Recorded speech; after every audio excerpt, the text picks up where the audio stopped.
Singer Zubin Garg मृत्यु दुर्घटना नुहे हत्या जड़े हत्या कले अन्य माने सहायता करथिले। जुबिन मृत्यु रहस्य भितरे आसाम विधानसभा सूचना देइछंती मुख्यमंत्री हिमंत बिश्व शर्मा। से कहते जुबिन मृत्यु कौन दुर्घटना कि अपराधिक षड्यंत्र नथिला बरं सिंगापुर रे योजनाबद्ध हत्या थिला। प्रारंभिक तदंतरू एकथा स्पष्ट होइथिला।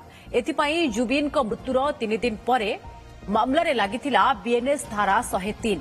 ଏହି ମାମଲାରେ ଆସାମ ପୁଲିସର କ୍ରାଇମ ବ୍ରାଞ୍ଚ ଦ୍ୱାରା ଗଠିତ ଏସ୍ଆଇଟି ବର୍ତ୍ତମାନ ସୁଦ୍ଧା 7 ଜଣଙ୍କୁ ଗିରଫ କରିଛି। 252 ଜଣଙ୍କ ସାକ୍ଷ୍ୟ ଗ୍ରହଣ ହୋଇଛି। ଅଭିଯୁକ୍ତଙ୍କ ଭିତରୁ ଜଣେ ଜୁବିନଙ୍କ ହତ୍ୟା କରିଥିବା ବେଳେ ଅନ୍ୟମାନେ ସହାୟତା କରିଥିଲେ। ହତ୍ୟା ମାମଲାରେ 4 ରୁ 5 ଜଣଙ୍କ ନାଁରେ ମାମଲା ହୋଇଛି। ସେପ୍ଟେମ୍ବର 19 ତାରିଖରେ ସିଙ୍ଗାପୁରରେ ରହସ୍ୟଜନକ ଭାବରେ ଜୁବିନ ଗର୍ଗଙ୍କ ମୃତ୍ୟୁ ହୋଇଥିଲା। যেতিয়া আমি দেখাই নাই চাৰ্জশিটখন কি হ'ব, মোক এনেকে এটেক কৰিলে মুখ্যমন্ত্ৰীয়ে কিয় হত্যা বুলি কৈছে? আৰে দিছ ইজ অন ৰেকৰ্ড, এখন কোৰ্টৰ ৰেকৰ্ডত আছে যে this is a murder, it is a murder. মই আজিও এই সদনত কৈছো,